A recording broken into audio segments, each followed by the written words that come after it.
So in part one, I showed off most of my film camera collection and explained a little bit about the benefits and differences of each camera. And while I can talk about features and lens sharpness, when it comes down to it, a camera's only as good as the photos you make with it. And having nice cameras means nothing if you don't go out and shoot them.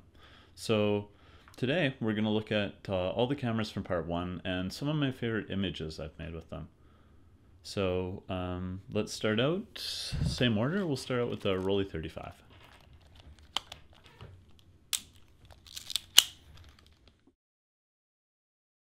So starting off with the Rollei 35 SE, the first two images I want to show you were taken during military training, and the Rollei 35 was an ideal camera for this. It's really small and portable, really lightweight. The first shot here was Kodak Porch 400 film. The focus was set to hyperfocal to get fairly sharp focus throughout the image, and it was a relatively high shutter speed, enough to freeze movement. For me, the image really captured the moment, not just the look, but the feel of it. It's got a muted color palette, and there's no leaves on the trees, and a certain monotony of the long road ahead. The second image here is from the same Rollei Porch 400, but captures a more human element. There was a bit of downtime during training here, so we've got some guys resting and socializing in the background, but the main focus is the subject in the foreground. I was trying to capture his quiet contemplation. And I think I maxed out the shutter speed here as to open the aperture and get a really nice shallow depth of field, really separate our subject from the background. These two images are definitely some favorites, and it's a good reminder to not worry about gear too much, as they're taken on a pretty inexpensive camera that doesn't even have a visual focus assist. Remember, these are scale focus, so you have to kind of guesstimate distances and set it by the numbers. So next up is the Zorki 4. These two Zorki shots were taken with Lomography film, Lomography X Pro 200. I had a couple exposures left on our roll, and I figured I'd use them for some selfies with myself and my buddy Gavin. Gavin's my good friend that works with me on these videos. Being only 200 speed film and being indoors made it so we had to shoot these wide open with a really low shutter speed, probably a 30th or even a 15th of a second, which requires a pretty steady hand and steady posture. But yeah, not the most amazing photos, but you can't go wrong with having a good picture with a good friend. Moving along to the Nikon FM2. The FM2 is a really great camera for travel. It's good size and weight. It's really rock solid, and even if the batteries fail, all the shutter speeds work. And you just resort back to the Sunny 16 rule for exposures. So some of my favorite FM2 shots are from travel. This first shot here was taken in Vietnam just this year on Provincial 100F.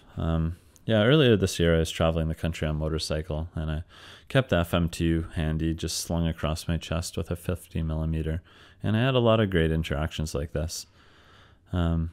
Without a common language, I just kind of gesture at the camera and usually got a smile or encouraging gesture back.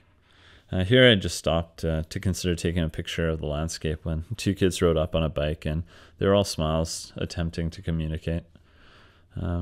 Picture number two here is on the same Rollei Provincial 100F in a very similar situation. I stopped to take a picture of the bay and check my location on the map, and there's some kids down on the beach pulling a boat ashore.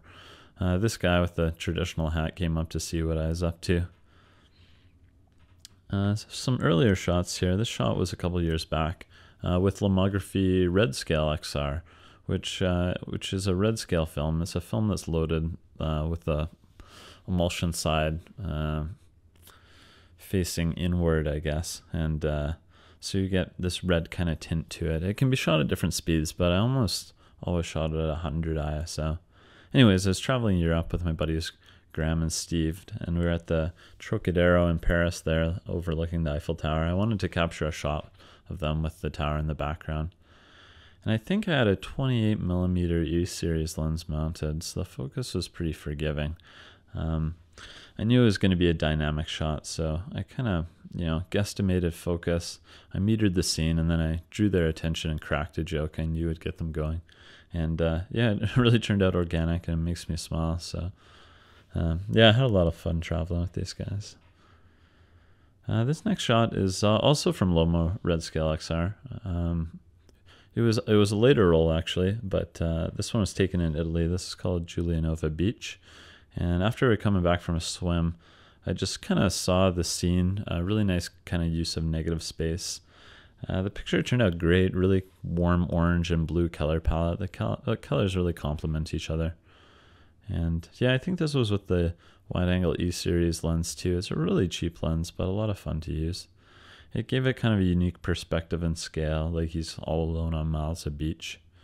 The shot's really grainy, but I kind of like the vintage quality it has to offer. Another picture here from the FM2. This is, again, Lomography film, but this is their color negative 100. I'm sure it's rebranded something, but it's really good value for a 3-pack of 35mm film. I shot Loma a lot when I was starting out with shooting film because it's pretty affordable and can have some pretty cool results. I know some people are opposed to Loma film, but I think it's a pretty good contribution to the film shooting community. Here I was walking through Paris at night and I saw the Eiffel Tower all lit up. And when I noticed that, the thing I really wanted to capture was that rotating beacon of light on the top. It was pretty cool. And I didn't have a tripod, and I knew the shutter speed would be well below handheld. I think it was about half a second. So I looked around and I saw a wall that I could kind of prop up against, and ended up laying down on it and put my camera on it. The angle wasn't quite right, so I jammed some of the camera strap under the lens to prop it up, and I made the exposure. Note that this image has a bit of grain reduction implied. I had printed it before. I'm not sure where the original is. I may have to rescan it. It makes it look a little too soft, but still a nice image nonetheless. Alright, the Nikon F4. Nikon F4s, actually. The F4s is a really professional camera. Now, sure, it was made in the late 80s and early 90s, but it still feels like a tool of the highest caliber. It's my only camera here that can shoot multiple frames per second, and it's also my only autofocusing camera too. So the first image I have is actually a sequence here, shot at the camera's 5.7 frames per second using Lomo Color negative 400. It's a sequence of my friend and pro mountain biker Mark Matthews. The first shot isn't part of the 5-frame sequence, but the person in the frame gives you a sense of scale, how much air Mark's getting. So yeah, when I originally saw the negatives, I decided to scan them whole as a strip, including sprocket holes. It kind of gives it a neat effect and ties all the images together. Also, the benefits of shooting a high frame rate like this let you burst exposures during the action and then select the best one after. So this here is probably my favorite shot from the sequence. He's at the peak height and still tweaked out a little bit. Okay. This shot is from a photo shoot with a local model, Hannah. And while most of my lenses are manual focus, I do have a few Nikon AFD lenses. They're the older style autofocusing lenses. They work really well with new and old Nikon cameras, like even the film cameras, because they have an aperture ring. Here I used a Nikon 85mm 1.8 AFD lens, and I used Fuji Acros 100 film. Now, for a photo shoot, the F4 and other modern film cameras can be really advantageous. Everything can be done a lot quicker and easier. You've got aperture priority, you've got matrix metering, autofocusing help dial in the settings really quickly. There are a few great shots from the shoot, but I really like the lighting on this one. The scene was backlit by low sun, which is causing a nice kind of rim lighting effect. And I used a reflector here to illuminate her face, which gives off a nice kind of glow. Also, I really like the catch lights in the eyes from the large silver reflector. Okay, medium format. So unfortunately, some of my favorite medium format shots were taken on a camera that's since passed away. It was my first medium format camera, a Bronica S2. It's very similar to a Hasselblad, but it was much less expensive. Really good value. I think I paid between $200 and $300 at my local camera store. And yeah, this is one of the few pictures I took of it, but there's plenty great other pictures I took with it. This one's Velvia 50 here. You can see the edge code RVP50. So the first shot with the Bronica was when I went to Italy last year. I got some great shots before it died, and this one really sticks out for both the quality of the film, the Fuji Velvia 100F, and also the quality of the lens of the Bronica. They used, the older Bronicas used Nikkor lenses, and they're really great. This one's not taken far from the earlier Redscale beach picture, but quite a few years later. I really like the color on this one. It just pops. When I first saw the physical slide, it's just blown away. The focus here was on the chairs and umbrella in the foreground, but I stopped it down enough to get a reasonable amount of focus in the background. And timing the shot was pretty tricky as people were kind of walking through the frame. So I had to wait a fair bit to make the exposure, but I think a little patience paid off. The second Bronica image here is of an Italian church. It's shot with Fotokemica F4 film. The film's recently gone out of production. Fotokemica made some really great contrasty low-speed black and white films. We're talking like 25 ISO, 50 ISO. They make an R100, or they made it previously. You can still find them around if you look hard enough. The location in this image is the Gran Sasso National Park in central Italy. And while the church isn't particularly ornate, the clouds and the lighting and the hills in the background really capture a surreal mood. And the low-speed film works really well to capture the kind of nuanced detail and huge dynamic range you've got there.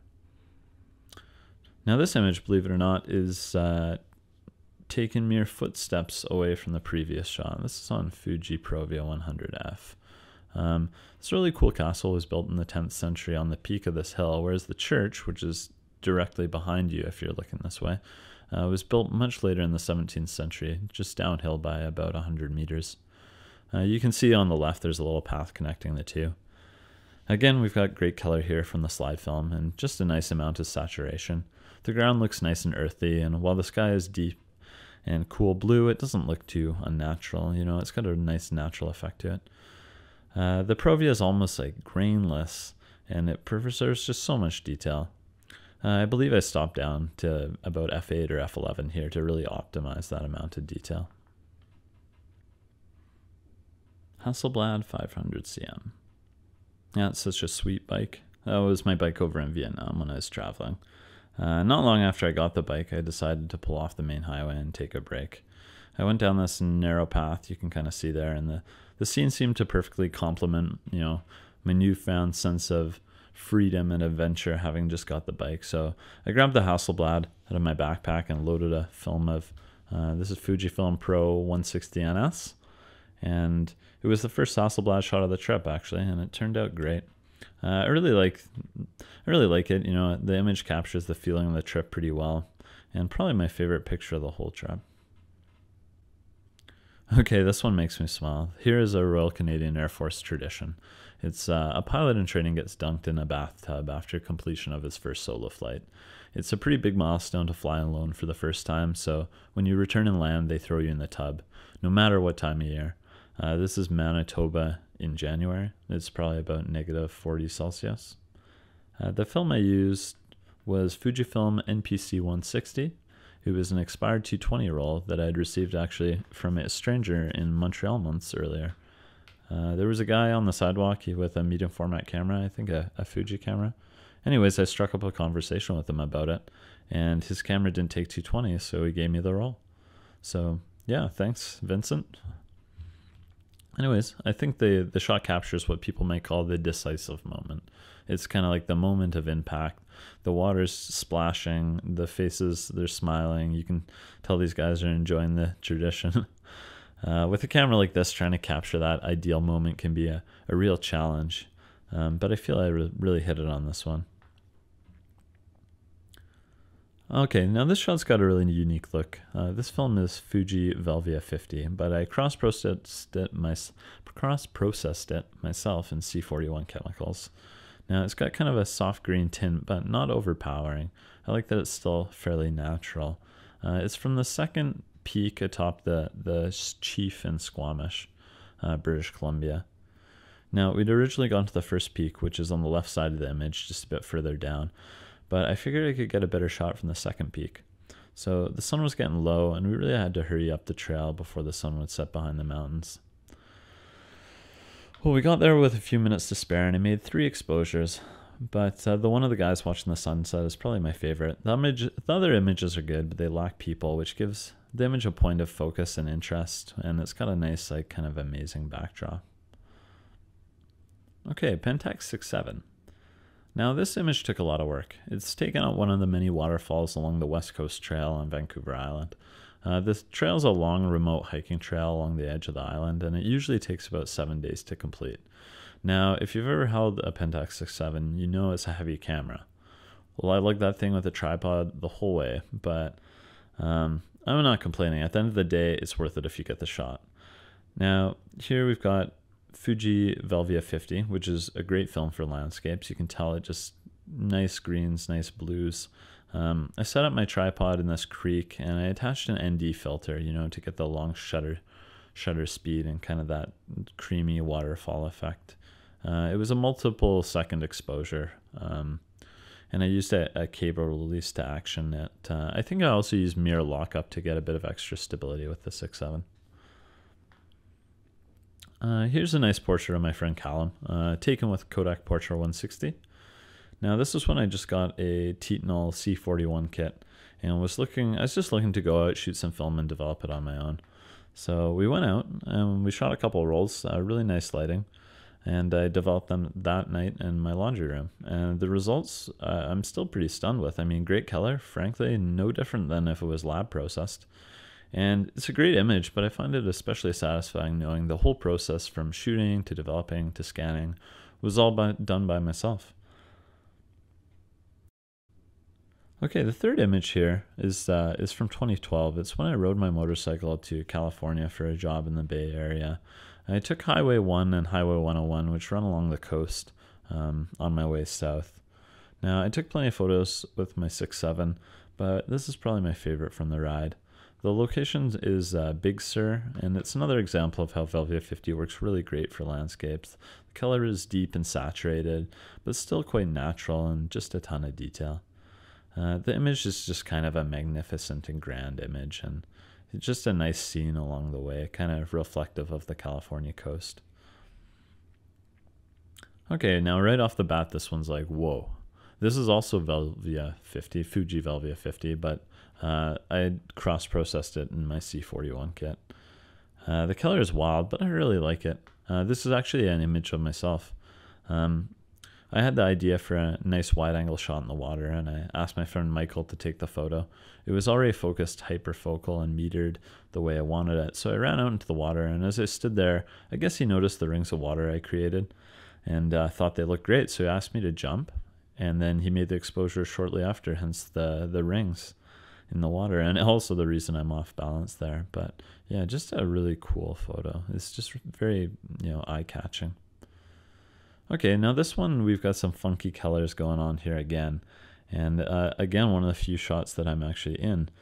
Here I was testing out the new Lomography film, the Lomochrome Purple. And this is Goldstream Provincial Park on Vancouver Island.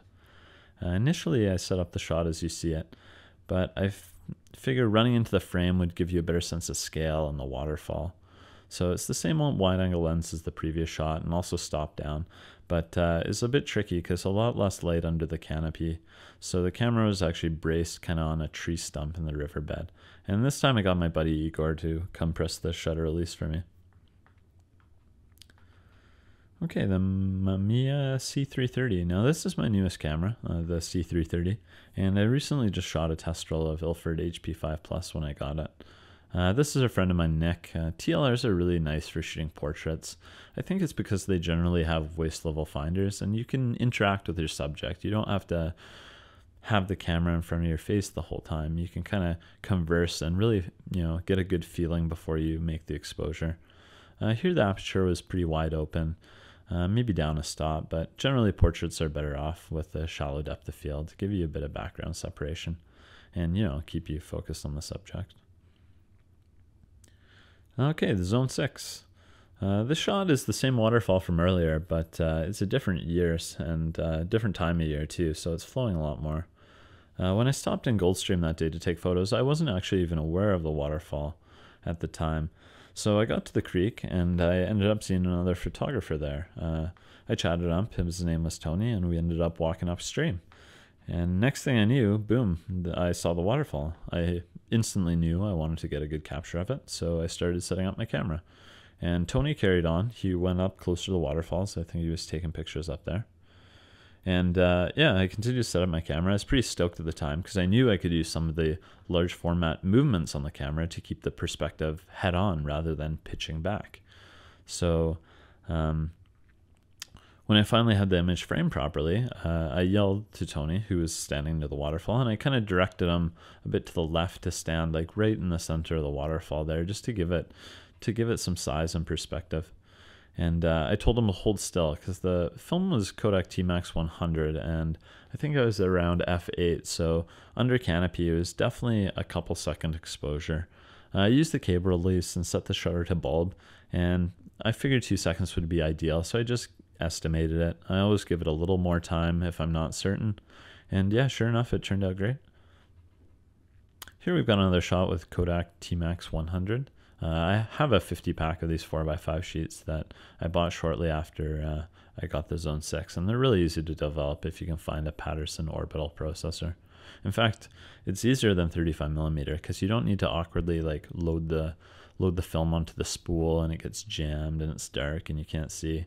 You just lay them flat in the bed and kind of close the lid, turn the lights back on. This is a restored train trestle not far from where I used to live.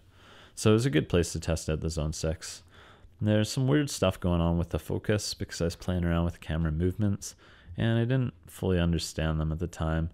But you know, I like it irrelevant. It's just kind of a cool, a lot of nice geometry and tones. Okay, my final image here was taken on the Pacific Coast Trail near Ucluelet, BC. I love this shot. It's kind of symbolic of all the hard work I put into shooting film. Last summer I rode my motorcycle 4.5 hours each way up to Ucluelet with the large format camera and the gear and the tripod in my backpack. And I ended up walking the Wild Pacific Trail with some friends. Now, all told, I spent less than 24 hours in Yuki before heading back with a handful of exposed film magazines. And yeah, when I got home, I self-developed this sheet of Ektar 100 in the Tietnal C41 kit. The following day after it dried, I took it to my local university and scanned it. Now, shooting film's a slow and deliberate process, and it's certainly not easy. It can sometimes be pretty unforgiving and disappointing. But I think the challenge and risk that comes with it is part of what makes the experience so special. I mean, while I really like the end result of film, it's not all there is to it, though. There's something to be said for the experience of shooting film. It's unique and practices patience and visualization. Sometimes it's almost zen. I mean, for myself, shooting film is two things. It's both the journey and the destination. I hope you like this video. If you're interested in checking out other films I've shot, have a look at my site, stefanworks.com, or subscribe here to get a heads up about new videos. Thanks for watching.